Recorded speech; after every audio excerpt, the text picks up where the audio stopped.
Each year, Microsoft Research hosts hundreds of influential speakers from around the world, including leading scientists, renowned experts in technology, book authors, and leading academics, and makes videos of these lectures freely available.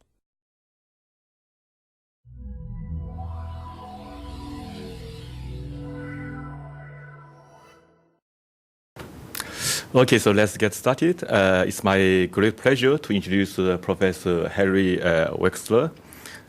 He is a professor from George Mason University, and you probably built the first big database on the face in the ferret, right? That was very influential because we really need data in order to evaluate all the algorithms.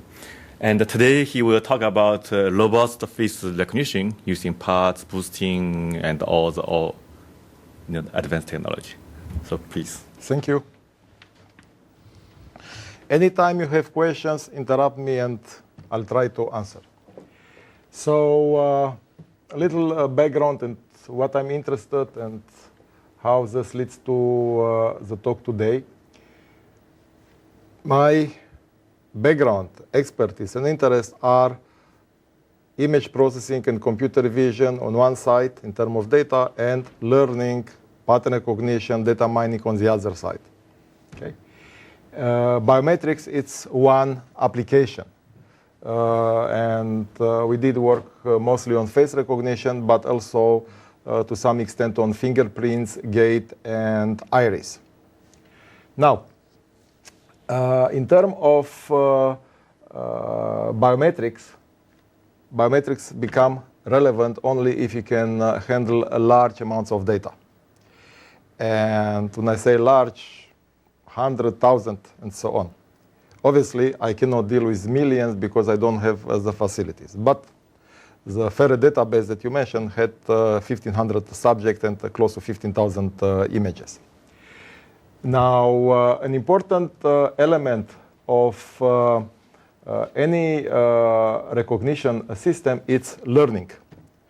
Now, traditionally, learning, it's static in terms of the way it's conducted and evaluated. People will get some amount of data and will do, let's say, cross-validation, if at all, and report results. However, learning has a temporal dimension on one side. And when I was talking this morning with Cha, I found out actually even a better term than the temporal dimension, and it's continuing education, incremental on one side. And the other, learning, it's also adversarial. Adversarial, the term can come from obvious things that happen for security applications. People are not necessarily going to deliver their details if they want to avoid detection.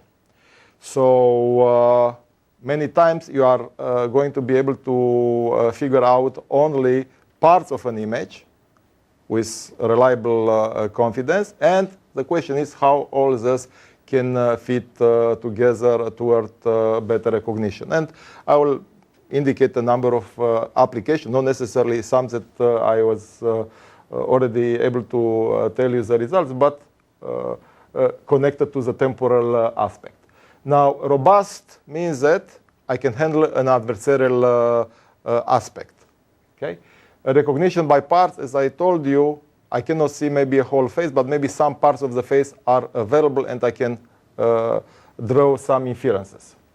Boosting, if I have parts, in what succession I should consider those parts and to what level of confidence. And transduction is a new mode of learning. It's traced to Vapnik, among others, and basically talks about local estimation.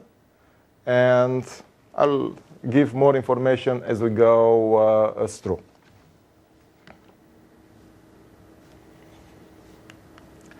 So there are objectives. And one of them that we are interested in, it's about identity management. And you see a number of things that come under. One, it's about robust, I already mentioned, open set face recognition. open means something like this. I have, actually, let me go here at the bottom to define some basic term. Recognition is the same as categorization. Or a term used in biometrics is authentication. Who is this person? So authentication then has some sub-levels. One is verification. You go to an ATM, you claim some identity, and it has to come back and say, yes, it's you who you claim to be. Identification means that it's a large database. I don't know, you don't make any claim, and I want to know who you are. Now, I'll get back to this. And there is surveillance. We are looking for a number of people, and we try to see if any of them show up. Now, identification, it's usually done using multiple verification. Okay? Identification, if you consider large data sets in the million, is probably a problem that people should not even attempt because it's very difficult. People who deal with speech, NIST, and so on give up on identification. What identification could return is still a subset of most likely candidates. So you could basically use this as a filter rather than a final decision about the correct identification. Okay? Now, open set means the following. I give you an image. Today, the system is going to return a response. The best response is return. Thus, it's not right. The system should return a response only if it's confident about that response. Otherwise, should say, I don't know. That's what is meant by open set. So open set, in some way, it's both detection and recognition. Yes, I know, I am familiar with this, and I can tell you to my best ability. Then categorization also can have different functionalities. One is detection, to know that I have a face. Then stratification, to be able to say things about gender, ethnicity, age, which could help with recognition. So basically, if you look at a male, you don't have to search the whole database, including the females.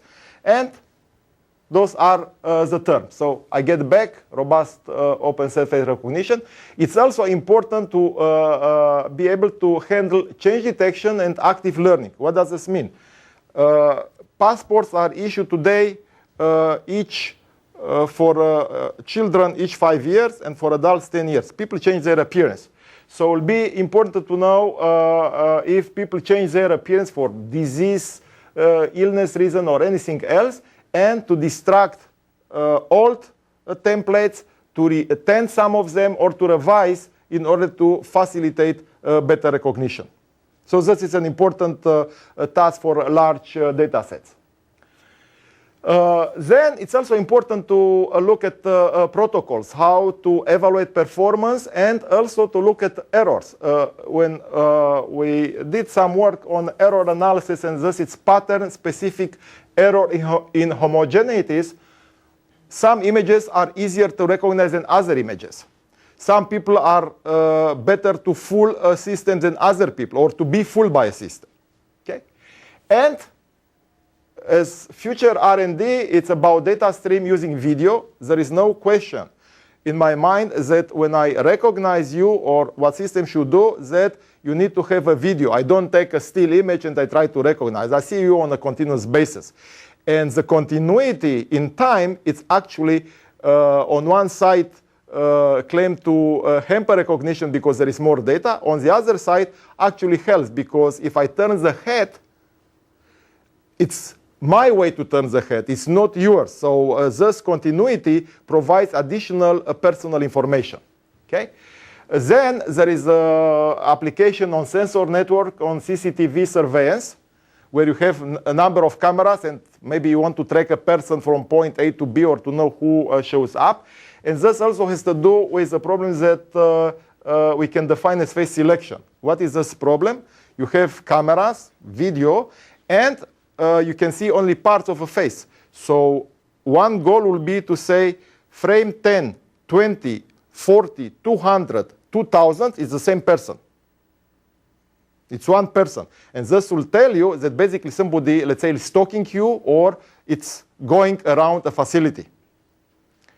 And there is multi-sensor in data fusion. People try to use, let's say, iris, fingerprints, and face as a suite of sensing modalities, and security and privacy, how this data is stored and what kind of privacy concerns are addressed. Robust, I gave you the definition. This I got from Arun Rose. But you see that there are possibilities that if you were to make a mistake, this is a positive effect of a mistake. In other words, your identity, it's already here, you are rejected. So you can go back to your daily routine. So the highlights. So some of them may be diffused through the slide. But biometrics, it's related to forensics. It's also related to the way somebody would try to process information in the court of law. So there are likelihoods and odds for any decisions that I make. So if I were to recognize something, I want to come and tell you two things. And they will appear later, but I'll tell you now. I want to know how confident I am in the decision and credibility.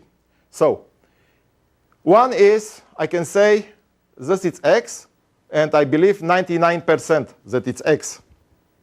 But this is not enough, because if I believe in Y also at 99%, then I have a problem.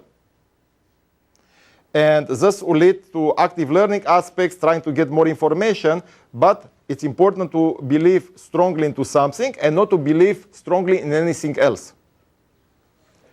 Now, just for information, there are additional biometrics. It's not only about appearance, but it's also about behavior. And behavior can be even gait. Okay? And there are also internal behavior, like physiological measurements that could also give information. Challenges, there are many. There is the geometry, pose, illumination, expression, temporal change, how people change, incomplete and corrupt adversarial information, and life is maybe a better term will be a real databases, a real world, rather than a still image in front of a neutral background. Now, on matching, as we'll see, we have recognition by parts, but the matching, it's a set matching. And let me explain this term, and we'll see it also later. I have a face, and let's say that I consider the eyes as one element for recognition. Okay? Now, it's not likely that each time I'm going to get exactly the same representation of the eye or everything from the eye. So it's good if, let's say, the eye will have a number of renderings. And when I try to match, each one of those renderings could be a candidate for matching. So this is basically set matching, rather than item matching. Here, there is evidence accrual and disambiguation, or progressive recognition, and this leads to boosting. So what does this mean? It means that I accumulate information, different features, and at some point I can say, yes, I know who this person is. And the same will apply across the board to any kind of recognition task. I'll talk about the learning, transduction. There are people who claim that transduction is not much different from semi-supervised learning. We can make some distinction, but transduction, it's one way to do, and it's basically a kind of attempt to look at training and test data together, so they are not disparate. We'll see this. And I mentioned to you about change detection and so on. So there are a number of aspects. One, it's about science, and here the main component is prediction. That's what we try to do.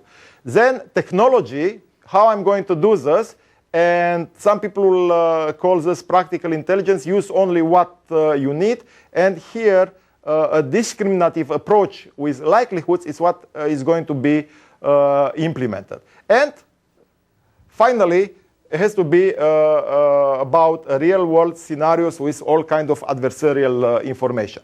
Now, if I have time, I'll show you some slides I have on the servers at George Mason to show you challenges where there are images of faces, and it will be very difficult to detect using current today technology. And I can go through history and basically mostly about modern or abstract art, even that some abstract art can go back 3,000 years. It's about management, how to manage such large amounts of data, and eventually also education, people working on biometrics. Now, there are claims, not necessarily supported, about face recognition being a problem almost solved. And I'll show you some results reported. However, the data, it's always very controlled, and it's about machine-readable travel documents. And here, the data usually comes from one source. It's not that you can collect data from different sites and can attempt recognition. So you get your details in site A, and then site B will try to check for a truth. So indeed, it was a recent, I think in early March or April, a call for papers on real-world face recognition. And this implies that to include all variability. And there are some details about classification, recognition, and I'll mention what they are about and how they are related to state-of-the-art. Now, this is state-of-the-art as advertised for one of the last large-scale evaluation, face recognition vendor technology 2006. They also had one on iris. And if you see here, you have what? You have at the false acceptance rate of 1 in 1,000, the false reject recognition, it's 0.01. This has nothing to do with what happens if you are going to use real-world data. This is for single still, controlled different days. It's not about 6 months or anything else. It's a single image, still, control environment, and can be one today and one a few days from now. Okay? Now, here, if you were to use realistic biometric databases with real-world image variation, you have results which are quite different. So you have here a number of aspects. I'll not go through all of them. But first of all, at some point, people already learn the database, so there is nothing to do. So you need something new to try to test yourself. Then there are people who use, this was Facebook, and the best they could get is 65%, very far away from 99%. And we also had data which was a kind of corrupt. What means corrupt? We put a beard on a face, and then the performance goes down in a dramatic fashion. So it's not only about real world data, but it's also about the protocol used to report on results. Okay? So first, a lot of systems use, let's say, eigenfaces or Fisher faces, and it's important to note that the face space should be derived on data which is not part of enrollment or testing. Should be a completely different data, not to bias the results.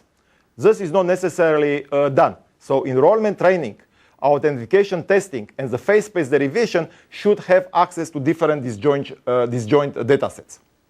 Then there is another thing that is done on the large-scale evaluation, which cannot be done in practice, is that verification is actually verification plus post-processing, score normalization. So what happens is that somebody looks at an image, claims Harry Wexler, but let me look at other people to see if you could be somebody else, and if not, then I believe that you are Harry Wexler even more. This cannot happen because you don't know what data to look at. But this is done, and this can yield better performance, around 5%. Again, NIST disallows something like this on speech recognition evaluation. Okay? I mentioned to you about open set recognition, that I could test you on data that is not in the a database. Then on thresholds, there is priors and a posteriori. Basically, you should deliver a box, tell me what threshold I use to decide yes or not, and then I'm going to take the threshold on future data. That's how things should happen. And identity management, the things change. So thus it's about the classification which gets involved. And there are a number of aspects, and from Imperial College. And one is that there is a problem uncertainty. The density, margin, unbalanced population, and errors in labels can affect the results. And this happens if you go over time. Okay? And there are also other among them, laboratory conditions may not transfer to real world conditions, as we mentioned earlier. So let's look here at a number of aspects about what we did and why we did things. Thus, it's, let me start with, well, here. So thus it's data. And as I told you, we took data and we artificially added here to male subjects. Okay? So what you have on top, this is a performance which more or less fits what it's reported, definitely not 100%, using PCA on clean faces. And here it's PCA plus LDA on clean faces as well, like Fisher faces. However, when the data is corrupt, the performance goes drastically down. So this is something to be expected and shows that if people try to be adversarial to a biometric system, it's not difficult to do it. Okay? Now, here are some of the challenges that were reported in an IARPA meeting. So current face recognition, maybe this blue area should be even smaller, deal with the center of the system of coordinates. And you could actually have more coordinate access. And there is no motion. The distance, it's standard and close. And the subjects are cooperative rather than uncooperative. And you can add many additional constraints. So basically, the task or the challenge is to relax such constraints and to mitigate or compensate for their appearance. Okay? So our approach and technical strat, what I'm going to show, is we use discriminative methods motivated by biometrics and forensics with likelihood ratios. And you'll see where this comes in. Appearance and layout, it's recognition by parts. And the parts are going to be providing for classification in incremental fashion using boosting and relative ranking to know in what order to consider them. So ranking, we'll see that indeed our method found out that the most important aspect for face recognition for a part, if you can find it, are the eyebrows. This fits with psychological data by Sinha at MIT. They did their in-house and found out that this is the most important, and they gave a lot of reason about the way the light is reflected, convexity, and so on. But this is the most important element. Then we also did other things, and I'll briefly report about soft biometrics and anthropometry, where you combine not just the face appearance, texture, or otherwise, but also the layout or the shape of the head. This was also done. And additional information. The head, basically, it's on shoulders. So there are distances and configuration which also provides information. Other people also use, let's say, soft biometrics, let's say, weight, height. So all this information helps, because if you try to think, when I look at any one of you, I don't cut your head and do face detection and then face recognition. I look at you as a whole person. And all such information contributes to eventual recognition. And also, we did a number of things using correlation filters, where we combine what and where. So there are two processing system or subsystem, the what and where, ventral and dorsal, and they can provide information, and I'll show you, I think I have some slides. So the advantages is that the process described doesn't require image segmentation. The recognition is open set. The prediction it's model free and non-parametric, and we had results which were shown to be robust to image variability, occlusion and disguise, and relatively decent databases. And we also can do change detection and outlier detection using the same approach. So the concept, representation, it's more important than classification. Actually, the same kind of, I will repeat myself if I'll say that the same representation is used for the representation or classification, but the same features are used to decide what to select, to represent, to model a particular object, and then to implement the classification. And you'll see how this is done. So this actually amounts to finding out good dictionaries, and as I told you earlier, to have an exemplar-based representation. Like for the eye is not just one item. It's a set of items which can represent the eye and can be used for recognition. People talk about feed-forward architecture. However, we use a similar way to do things, or thread, for representation, classification, and decision making. There are some feed-forward representation where they say, well, we do so and so, and at the end, we are going to use a support vector machine to complete the cycle. The one thing that they don't have, and also we don't have any kind of feedback in our processing, because the feedback, to whatever extent, will be only the boosting, but feedback would come and provide additional information about what else to look for. Boosting, it's a kind of subset of such feedback.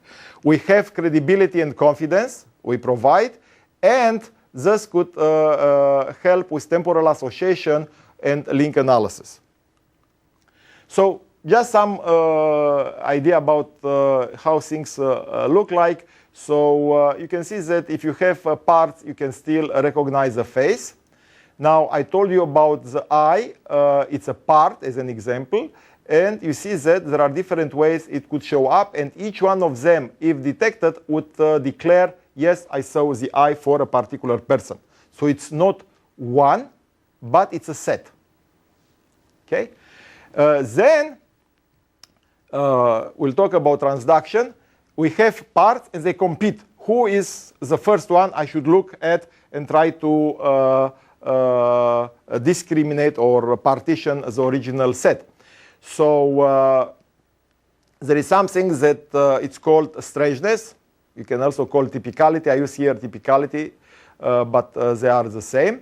And given, let's say, two classes, even that can be done to any number of classes, basically you have a point where you rank the typicalities, and you say that this is the best way to partition the original set, and this will give me a given error, and the error will be, let's say, declaring red. Well, also I have 3 blue. So this compares for different parts, different features, and rank them in what order they should be considered. If one is not available, then you go to the next one. But this what the strangeness, which I'll show you in the next slide, I think, is going to do for classification. Now, the information for features and their location can come from first and second order patches. And second order basically cover more than one significant area of the facial landscape. Actually, one could do even more, could have patches which are actually composed from separate or far away located places. So basically, one could envision that you could have, let's say, a triangle a third order statistics with one element here, one here, and one here. So this could give you more configurable information on the face. Here you see that, let's say if I have the green is the contiguous area, but this is not necessarily so. Could be done differently. Question. Yeah, please. You mentioned that the eyebrows are really important. I don't see any small patches on eyebrows. There are, maybe not in this image, but I'll show you the eyebrows found out by the system in a later slide. But here you will have, you are right, we are not put here. But this again is not, there are other first order patches that are detected. I didn't put. Yeah, not all of them. No, are not all. You design those positions. No. There are, actually, it's a good question. Actually, not only that those are not all, but there are two stages. One stage will be to represent them. So we represent them using SIFT, and then to use them for classification and to cluster some of them. So what is going to happen is that in the feature selection, and when you get SIFT, some of them will be deleted because we found out like using a Markov blanket or something that are not relevant. Yeah, but it's not, it's basically everything it's covered originally. And then patches are going to be discarded. Yes? So does this algorithm require very good alignment of the faces, or it doesn't. Okay, so there are two possibilities. One is that you use a golden template, so you know where the parts are located one with respect to the other, or the other one that you are just going to find out patches from a face, and they are going to basically compete against each other for recognition and representation. So those are the two possibilities. Okay, and here you have a SIFT feature descriptor, and then the approach on transduction that you are going to see later can do two things. You have here a vector of 128 components, and this is one element, and the other one is the location where things appear on the face. So you could have dimensionality reduction and feature selection. Feature selection will tell you which patches to consider, and dimensionality reduction, what elements of the 128 element vector to consider. So it's basically an optimization, a two-degree optimization, two-dimensional optimization, because you can choose two things. Yeah. So you detect you use a SIFT detector as well? Yeah. So first of all, I have to start with something. So I start SIFT, or you can start with Gabor. So this provides information for the patches across the. I understand that. I mean, you use descriptor, but what about the detection? You detect the key points, right? You detect the point first. So do you use a SIFT detector as well? Okay.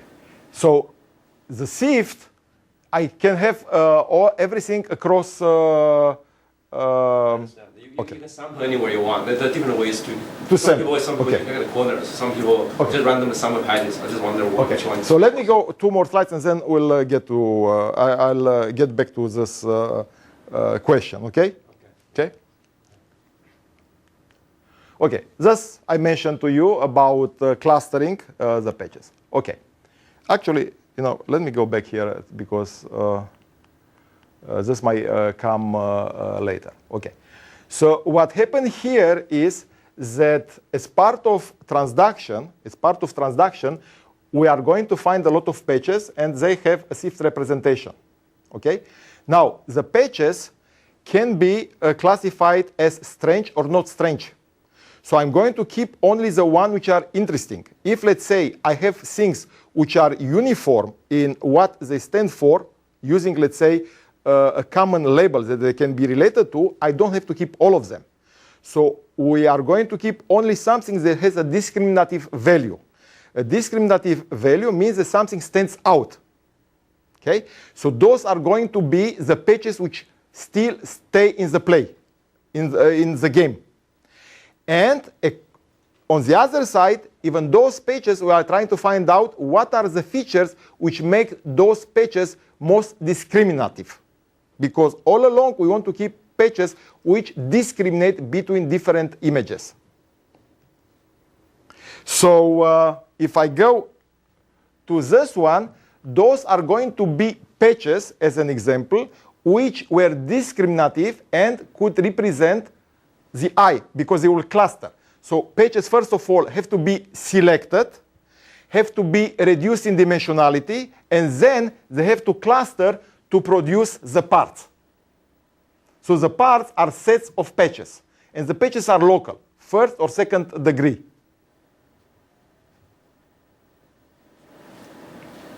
So, Go ahead. sorry.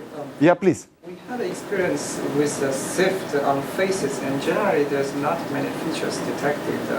Maybe Dimensionality. no, the number of feature points on the face is generally low, on the order of maybe 50 or less, and they mostly. So that's what we'll detect here. So this is. I think it's going to be dense eventually. So that's what I've been trying to ask, but I haven't got a definite answer. I think we're going to So dense. basically, we're trying to ask you how you detect the feature points, interesting points. How do I decide which one are of interest to keep? No. From the beginning, from the very beginning, before you do any machine learning at all, before you do any feature filtering, Okay.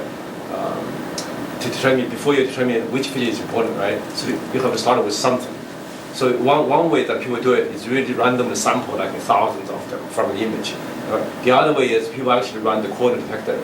I mean, like people. Okay, so let's say so basically it's like a filter before sift. Yeah, I mean, the sift package itself, actually the open source kind of code gives you a feature, a sift detector. That's because it's not it's before descriptor, right? That some people use that. That's in general has some problems. Okay. So we're trying to figure out which one you use. So one possible answer, okay, is that first of all you are going to have, let's say, you will detect something which will tell you that it's like a face, and then on this one you are going to pick up the sift patches. Do you densely take every single patch in the face?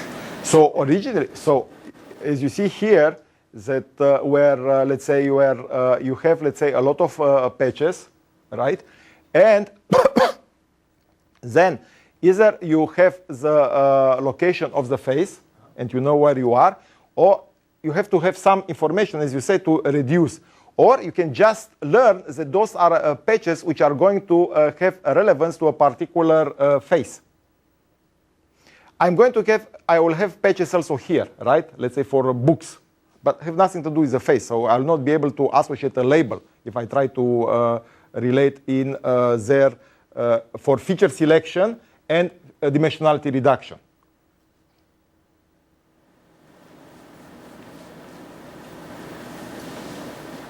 This is the details. Yeah. Go ahead. So this is about learning, and the idea is that rather than going through traditional way of induction and deduction, transduction basically try to estimate the value of the function as the points of interest only. So what it means is that if I'm interested to learn something here, I don't have to estimate everywhere what is going to be. So what is transduction? What is semi-supervised learning that we are using? The transduction, and we'll see its particular implementation, it's supposed to maximize the margin over both labeled and unlabeled exemplars. So what does this mean?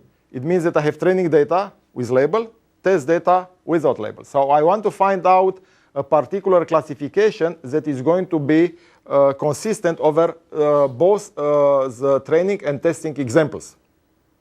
So this actually helps with learning from unlabeled, ghost or virtual samples and provide for stability and consistency. So in terms of learning, this is equivalent to a take-home exam. This is something that people try to use for explanation. So if, let's say, you take a take-home exam and you do physics, and you look at the questions that you are asked, you are not going to read the whole book. You are going to read only the chapters which are relevant to the question asked, number one. SSL, people argue on both sides that it's the same as transduction. I think that SSL is not similar to transduction and actually operates at a different level of abstraction. And basically, it's about hints and inductive bias. So what SSL try to do is basically try to learn, let's say, distances, metrics. And SSL basically could do something like this. I show you two images, and I tell you those two images don't come from the same person. I show two other images, and I say they come from the same person. This is like a kind of inductive bias. I should not use inductive because that is SSL, but it's a bias which tells you how to proceed with your training. And this actually is access to previous exams using the same analogy. So students always ask, show me what exams you gave in past years. Why? Because they try to prepare for you rather than for everyone else. Okay? Now, this is a strangeness and typicality that can be used to select patches and to reduce their dimensionality. Okay? So, the term is strangeness. Typicality, it's another way to say. So, let's assume that you have two classes. You have the blue and the red. Okay? So, the red here are strange. Right? The blue here are strange too. So what is the definition? We'll have it on the next slide. The definition is that you decide on a number k for k nearest neighbor, and you look and say, what is the distance to my neighbors from the same class, divided by the distance from nearest neighbor from all the other classes or the prevalent class surrounding me. And those will basically be shown here. So thus you see, you have a particular point, distance to the closest neighbor from the same class. And here, closest neighbor from all possible classes for k equals 3. Here is the same class, obviously on class. And thus it's all the from the green class, which is the prevalent class surrounding the blue. Now, it's strangeness, and it will be something else, a p-value, which is different from the p-value for a tail distribution, which says something like this.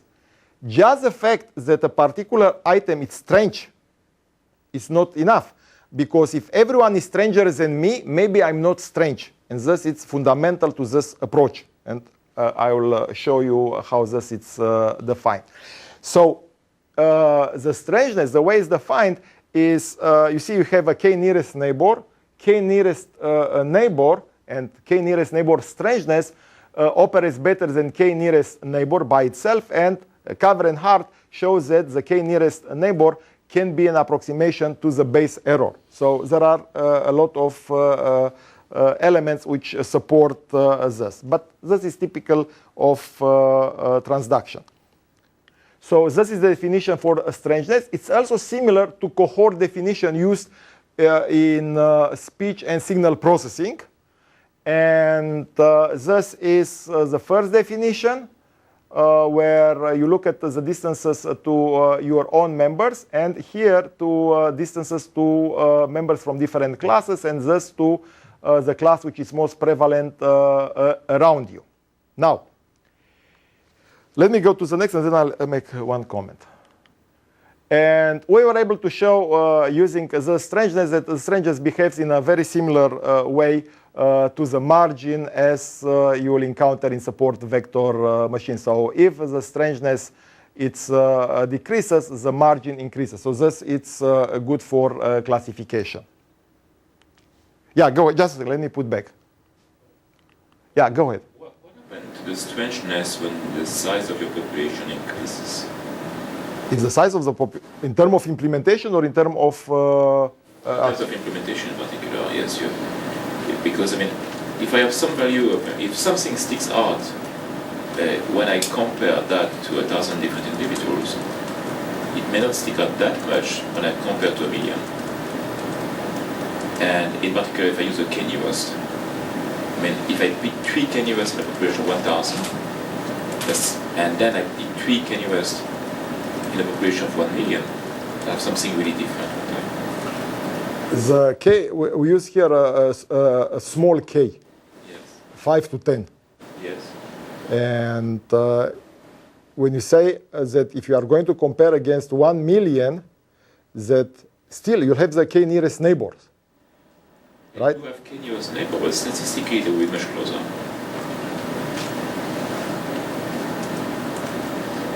So if I take the 5 Closest neighbors, population of 1,000 yeah, versus the 5 closest in a population of 1 million, the 5 closest in a population of 1 million will statistically be much closer.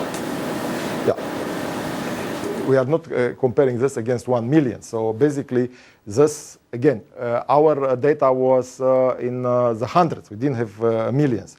Now, what you are saying about comparing to everything, then basically we go back to what we had earlier in terms of local estimation. I'm just looking around and trying to find out the closest neighbor, and the data might be somehow sorted, but I just look in a small neighborhood.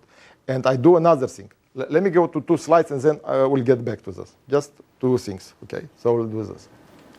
So, well, I have now strangeness or typicality, and then I want to find out how strong to believe into some possible classification. So basically, there is the concept of Kolmogorov complexity and randomness deficiency. Okay, so the more regular something is, the more probable the string or its classification is. Okay, and this also is related to the minimum description length. So a number of things are going to happen here. 2 things actually. One is I find, using the k nearest neighbor, how a particular element is typical or strange. Okay, so this is one thing. So this was the definition. Then I can basically find out how other elements are strange or typical. So as I said earlier, if let's say I get a particular value for my strangeness, right? This value, it's not absolute, it's ranked. It's ranked, it means that if everyone else is stranger than me, then probably I'm not strange. How this it's used? The system can try something like this. Can take, let's say, your image and can say, let's try to see, I don't know who you are. I say, let's try to see if you are person A, B, C, D.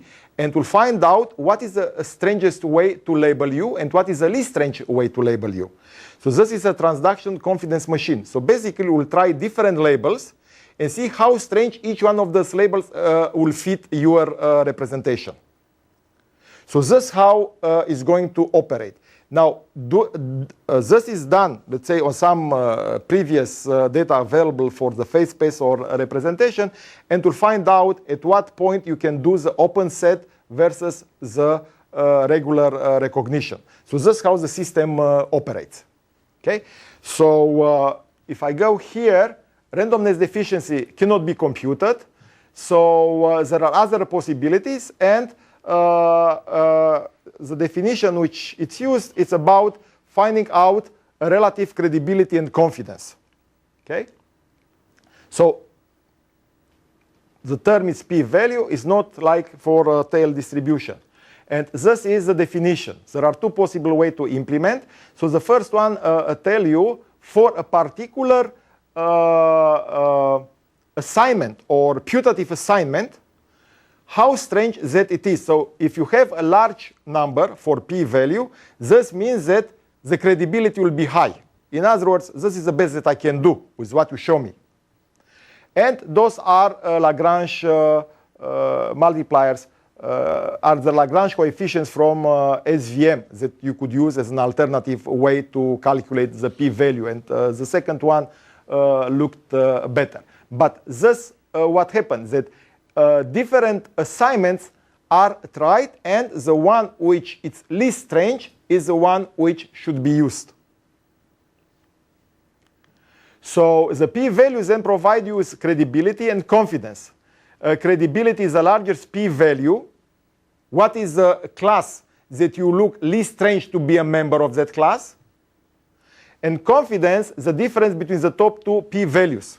So I can find out, let's say, two assignments, putative assignments, which are relatively the best values. However, if they are close in value, this is not something that gives me confidence to declare a resolution of the case.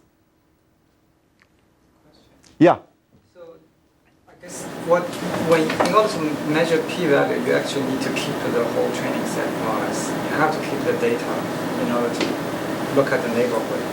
So I wonder, in many other face recognition approaches where you actually build a model and without keeping the data, how do you measure these p-values? So first, I still have to tell you how do I train, okay? So when I train, I'm going to have data, and so I have, let's assume that I have data for training. So I'm going to split this, let's say, in A, B, and C, okay? So I'm going to look at A and try to validate on B using different assignments. In other words, I know who you are, right? But I'm going also to try to see how those values of strangeness and p-values behave if I declare you anyone else in this room.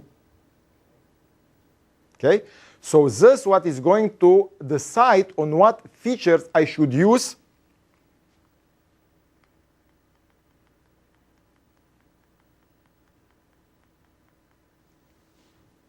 to do boosting. Because different features, so let's say one feature will get confused about you against everyone else, will not be able to get a high value for p-value, right? So that feature is not going to come number one in rank when I try to classify you. So each person will have a different sequence of features. However, it might be that overall the highbrow is declared the winner for everyone on a given set.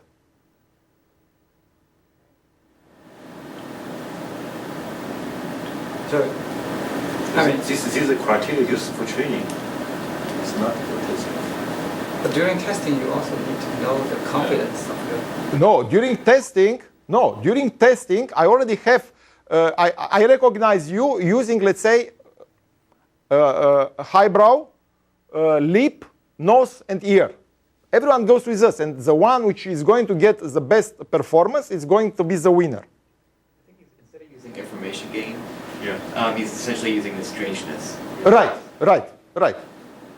So this is like a kind of information gain, and this can be used across the board. It can be used to decide which part to use, and then to use those parts together for final classification. That's why I said that the same strangeness is the thread which can provide everything, ultimately the decision in a particular classification, if, let's say, I am confident enough or not. Go ahead. Well, the classic problem with the boosting algorithm is the correlation between the features. Because what you are trying to do is handle correlation there. So do you try to handle this correlation in training? No. Basically, everything here it's ranking. Everything that it's going to happen here, it's ranking. I rank the features according to, so each strangeness, I have strangeness, and the p-values are going to compete against each other. I understand that. For first place. Suppose that you have two features that are very strange, but strange in the same way. This is true. And a third one that is not quite as strange, but strange in a different way. It's true that you could take two features and maybe against the third, but then this will computationally will blow up to try all possible combinations. This is possible. This also not only what you said, but also, as I said earlier, we could use higher order patches combination like over the face and try to see if maybe the highbrow and the lip and the nose could be even more discriminative. It's possible. But you are right. Like in any place for feature selection, and this is feature selection to some extent, there are different combinations that, let's say, feature one, a particular feature come on top, second, but you can have a combination which actually does better, even that the feature individually will show at the end. example, if you have already selected the left eye, selecting the right eye is less important than selecting the nose. We try symmetry. We have also tried to symmetry, and we got very small improvement in performance because without symmetry we got close to 99%. But symmetry could be an element for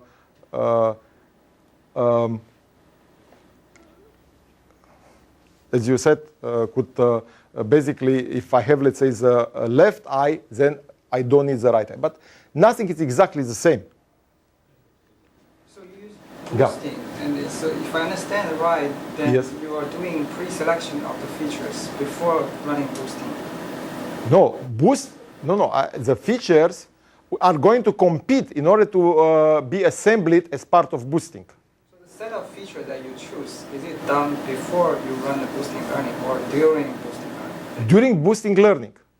So that means that examples will be reweighted while doing the boosting. So the boosting will be regular boosting. It's either M1, M2. So we use M2 because we have a number of classes. Let me show you something here. We're going back. Wait 1 second.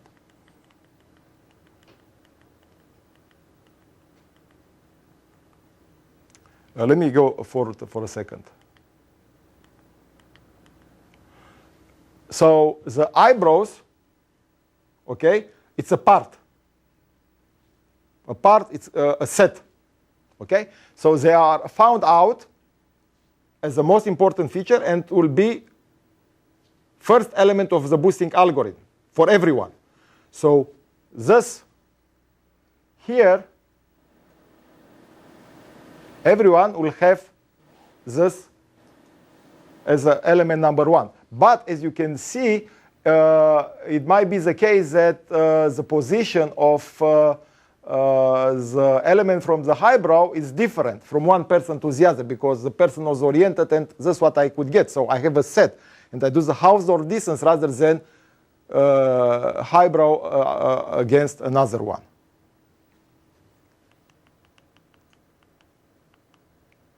So using the credibility and the confidence that I mentioned, just on some sets of faces, you can see that confidence and credibility can do quite well to partition the correct from false recognition or impostors. And the same here. So those are the confidence in the confidence and credibility that you obtain for, let's say, 2 classes of people, and you have the value of the p-values. So what is then the basic algorithm? You do the strangeness computation. Strangeness is in some way outlier, which can tell you what is likely that you are or what definitely you are not. Randomness deficiency using the p-values derivation. Then a priori setting for impostor thresholds and detection decision for outlier rejection. And basically this means that you have another data set and you try to see what values for p-values you should consider. And again, this is done by making putative assignments. Okay? And then this, what you have here is the open set TCM, where you basically should be able at the end to say, I don't know who this person is.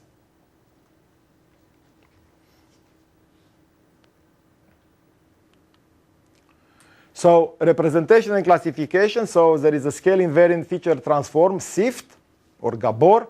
We use SIFT. We use Gabor on other problems. Then there is page selection using the strangeness and iterative backward elimination, mutual information and Markov blankets.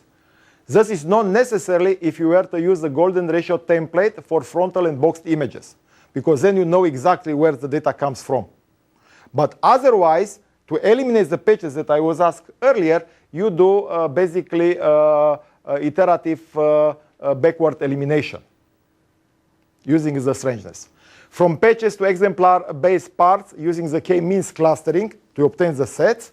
And then the weak learners or parts compete to assembly strong learners by boosting.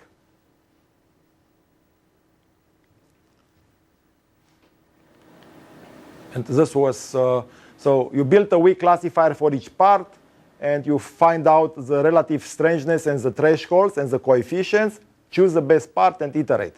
And we use AdaBoost M2 for hard labels and hard examples.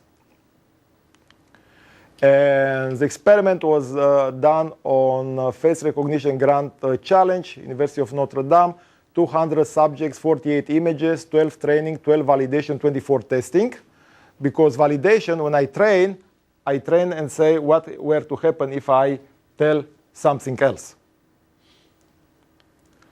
And the strangeness-based boosting for first order patches yields 97.5. On first and second order, 98.1. And you see, considering the symmetry, it's a slight, very slight improvement. Now, this was the part which was found the best, ranked the best. And, well, I had some slides. It's not here. So those are other things that we did. Active learning, we published query by transduction.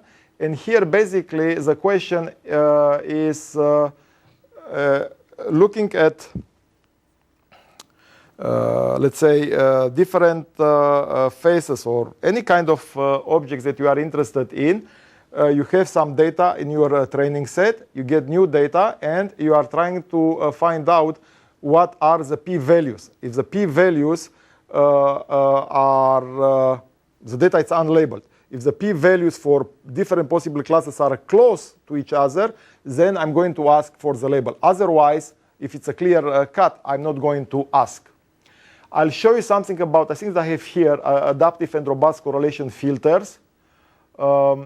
And here you can combine information on, when I say adaptive and robust correlation filters, it's already beyond transduction. It's just standard signal processing. We also have something coming out in PAMI in a few months on change detection using martingale, using, again, strangeness and p-values. And those are other things that we have done. OK. The adaptive and robust correlation, I have them here, and I want to say why they are interesting. This is, I forgot his name. He is at Purdue University. Now it's Ohio State. It's his database with glasses and scarves. Martinez, OK? And let me show you what it's here. So most of the system use the what information. This is the ventral part of the cortex. There is also dorsal or where things are. And remember that I suggested to you that rather than having a contiguous patch, I could have a number of things separated in their physical location. So here, what is going to happen is that you are going to have a representation for the filters that we developed, where you are going to get a strength and a relative location. And you see here that those are exactly the same faces. And you have, let's say, three parts which were kind of the eyes and the nose and mouth. So you have the location very close to the center of the coordinate system. Okay? Now, we have now the same person, but we displaced artificially the eyes, the three parts. So the strand is still strong, as in the previous case, but things get displaced from the center of coordinates. So this will not be recognized as the same person. So what it means is that if one were to search, we'll have to search for a strand and also to cluster and to make sure that things are close to the center. Here it's a different person.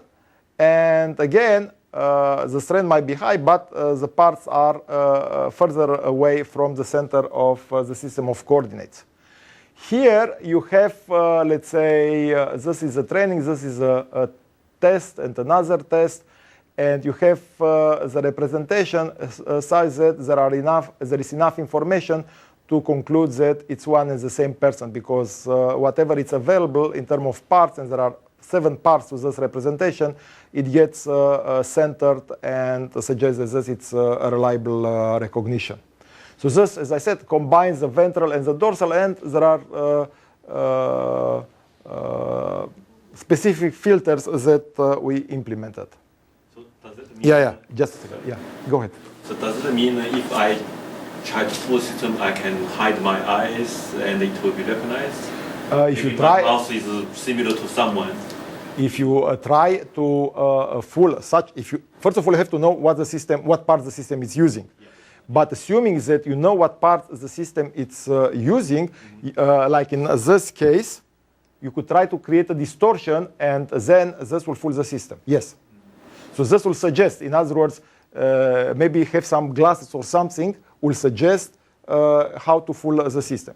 And this is a very good point, because when I was talking earlier about adversarial learning, it means that in order to be to act as an adversary, I have to somehow learn about what you do. But yes, so this case, or if let's say there is let's say the mouse, you'll try to put a mustache or something else, and this basically might put an element far away from the center. Yeah, but I'm talking about mostly on the right side. The same here. Yeah. So here, because you don't have the components for the eyes, so it's the position you can only compare is for the mouse. right, for the right, arrow. right. So that's the only component. So you have less consistent checking. Right. So there are, I think, 7 components. So you have 2 eyes, mouth, nose. You have then a half face, left, right, and then you have also a whole face. So there are 7 components, but one could have more components. The idea being that each one will create a filter of its own, and the result of the filter will appear on this diagram.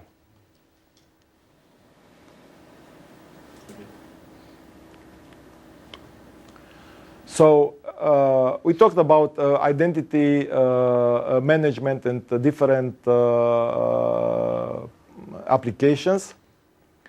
And here about identity and event management, things which we are interested. And to some extent, the same methodologies that I described earlier could apply here as well.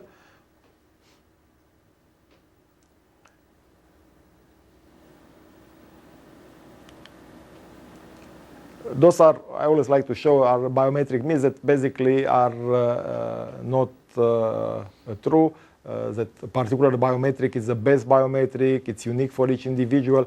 So obviously one needs to have different sources of information.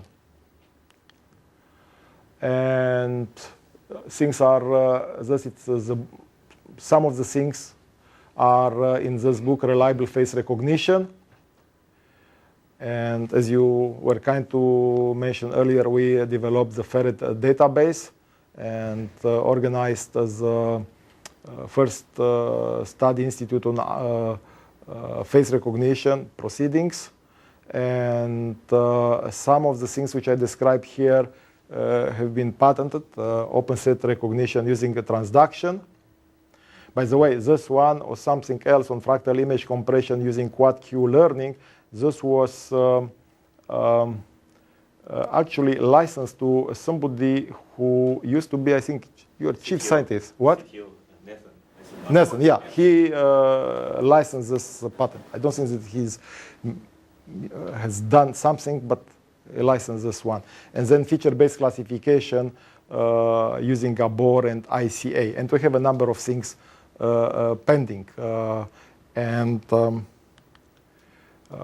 Well, this is a challenge that those pictures are different, are difficult. So I have other things on the server at GMU, but let me mention. I mentioned to you that we were able to use the distances across the face, shoulders, and shape. So this, it's coming out in pattern recognition letters. I told you about change detection, PAMI, and active learning, also in PAMI in 2008.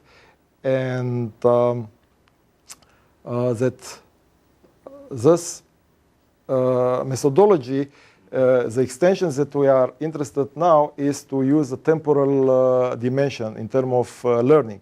that what does transduction do for us? Okay, transduction basically does the following. Let me take an example, let's say from the medical domain. If, let's say, I learn in medical school what the flu is or what are the symptoms and how it looks like, and somebody comes to me and I say, you have the flu, thus it's not only an act of recognition, but has to affect what I believe about the flu, because it's not that I say you have the flu and it's like nothing happened. This will require to revise what the flu means.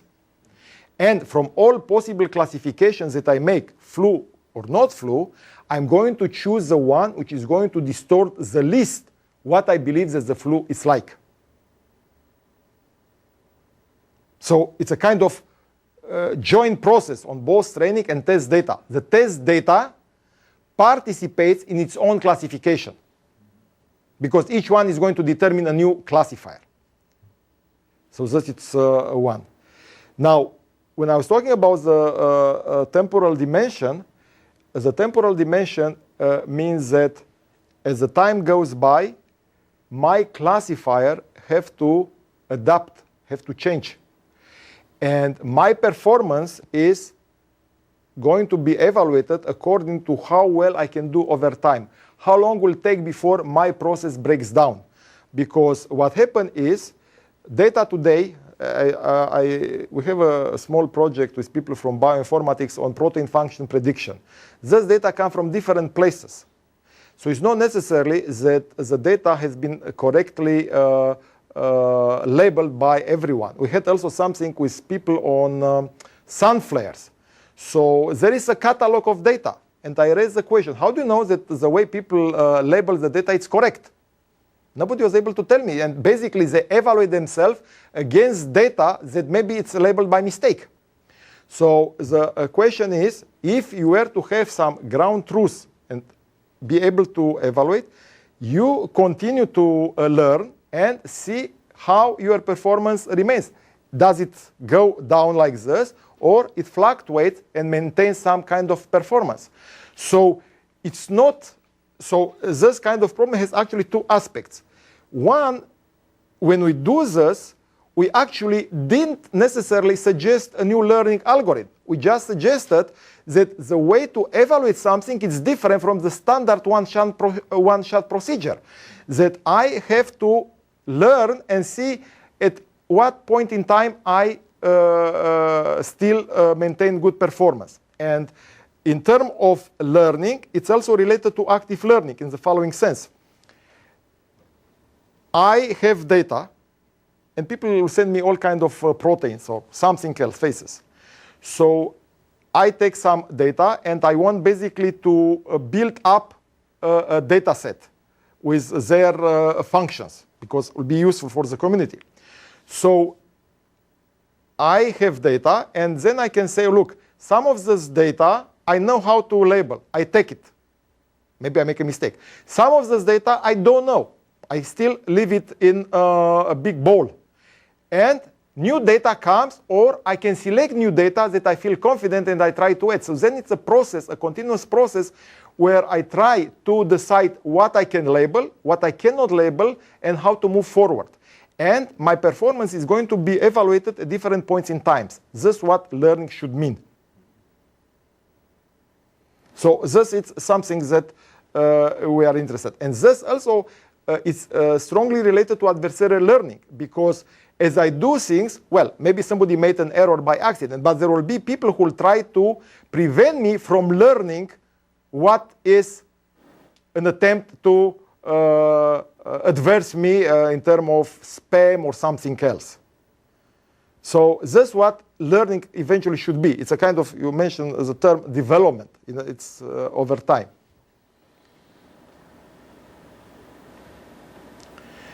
Now, what's the difference between learning and training? Good.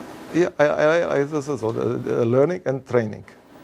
So learning. So learning basically is some kind of generalization. So it has a wider connotations than training. Training, it's a very, it's a vocational school. You go to train in a vocational school and you want to learn to a university. Or we hope so. Okay, thank you very much. Any more questions?